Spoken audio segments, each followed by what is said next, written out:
Kim Jong Un has broken with decades of North Korean policy. Does it mean he is planning for war? CNN. As war in Ukraine glides towards its third year and fighting in Gaza inflames a broader crisis across the Middle East, global security observers were keeping a close watch on another part of the world, North Korea, where Kim Jong Un's latest provocations are raising questions about his military intentions. In recent weeks, the leader has brushed aside the decades of his country's policy towards South Korea, now proclaiming that North Korea would no longer seek reconciliation and reunification with the South, and calling for it to be classified as their permanent enemy. North Korea does not want war, but will not avoid it. Kim declared at the political gathering last month, according to state outlet KCNA. If war came, the country's goal would be occupying, suppressing, and reclaiming the Republic of Korea and subjugating it into the territory of the Republic, he said, referring to South Korea by its official name. The sweeping policy shift in the nuclear capable country has come alongside a volley of weapons tests, the shelling of the maritime buffer zone, and the calls from Kim for North Korea to accelerate war preparations in response to confrontation moves by the US. Together, the development are drawing international concern and debate among seasoned observers about the intentions of the leader at the heart of the country's secretive regime. We do not know when or how Kim plans to pull the trigger, but the danger is already far beyond the routine warnings in Washington, Seoul, and Tokyo about Pyongyang's provocations. Prominent expert Robert Collin and Siegfried Hacker wrote in North Korea focused publication 38 North last month. Kim, they suggest, has made a strategic decision to go to war.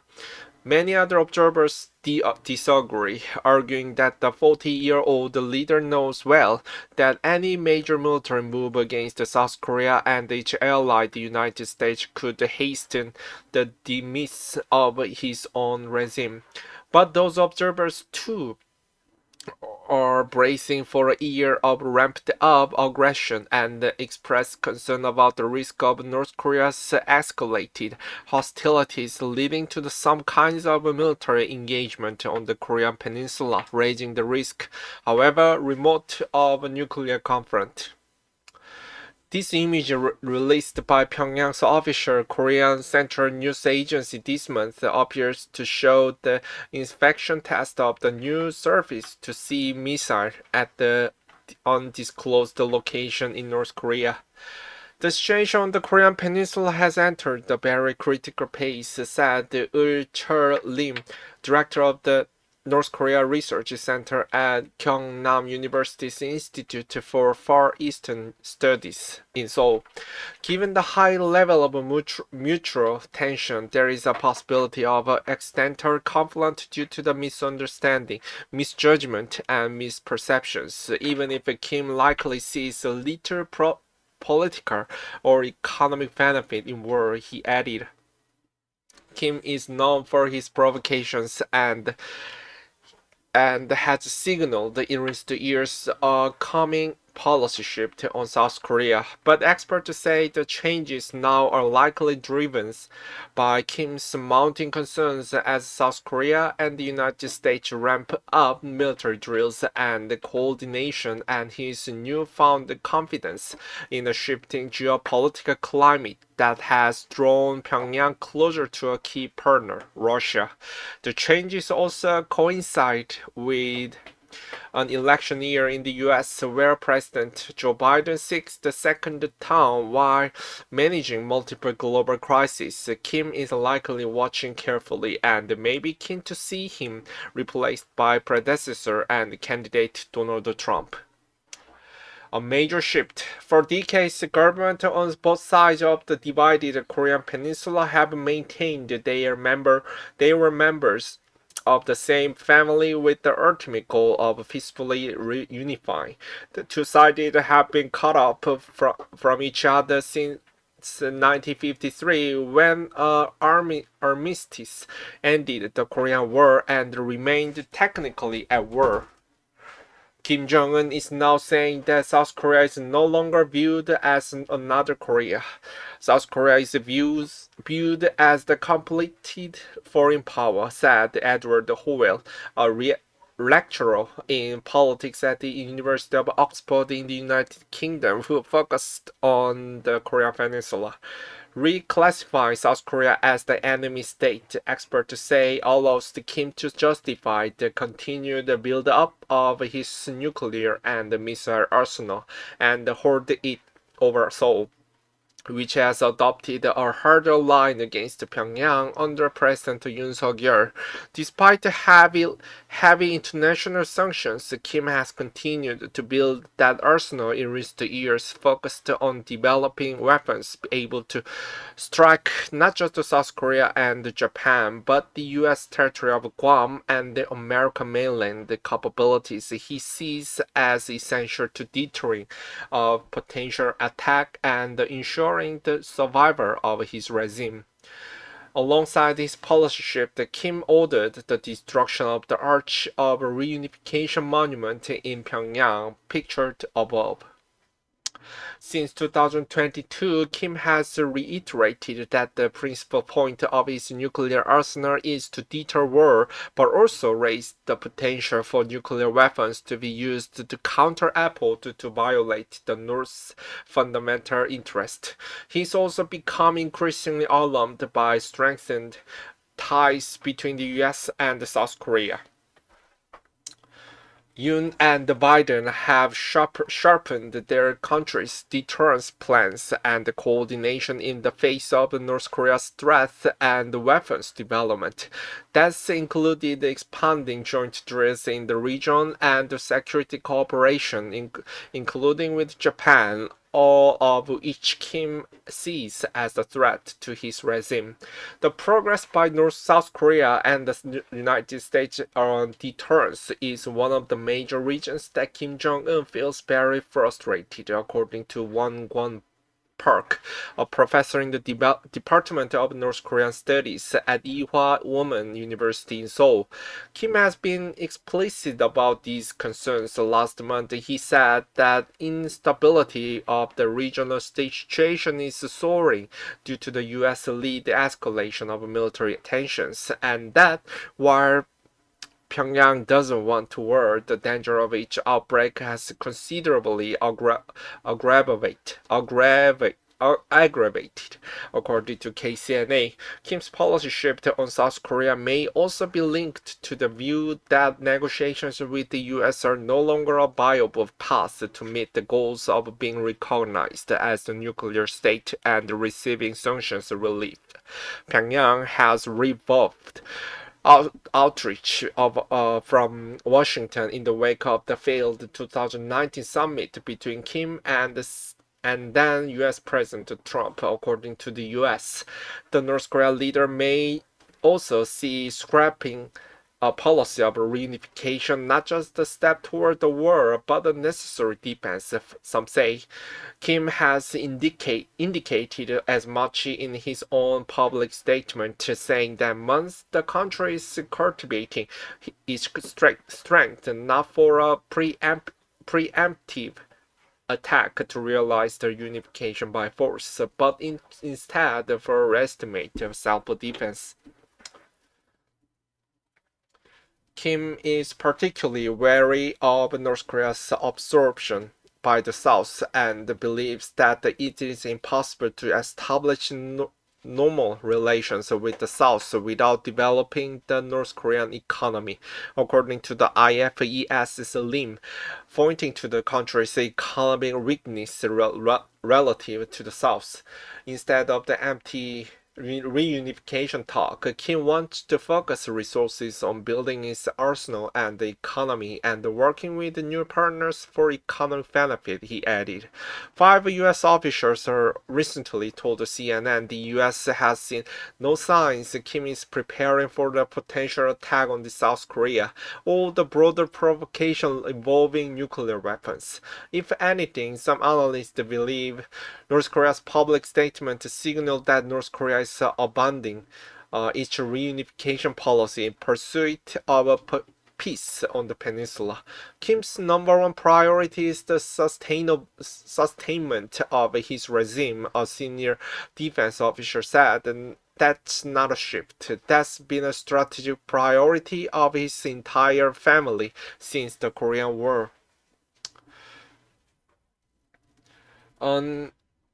Unburdened Kim. The North Korean leader may also feel more confident about his arsenal and his options as he watches the shifting global landscape. From his view, experts say Kim sees the U.S. whose waning influence is being tested in conflict from Ukraine to the Middle East, and ascendant China surrounded by the bargaining coalition of countries including Russia and Iran, all at odds with the West. Kim Jong Un has been emboldened not simply by the divide between the US and China and the US and Russia, but more importantly, a fragmented world where US leadership has been weakened considerably and there are no meaningful consequences for aggression, said Rachel Minyoung Lee, a non-resident fellow with the 38 North program at the Stimson Center think tank in Washington. His policy shift on South Korea is part of the broader fundamental shift in foreign policy, namely giving up normalization of relations with the US through denuclearization and pivoting to China and Russia, she said. That pivot got a major boost in September when Vladimir Putin welcomed the North Korean leader to Russia for the rare overseas trip, a meeting Western officials say was fueled by the Russian president's need to bolster dwindling munitions in his war on Ukraine.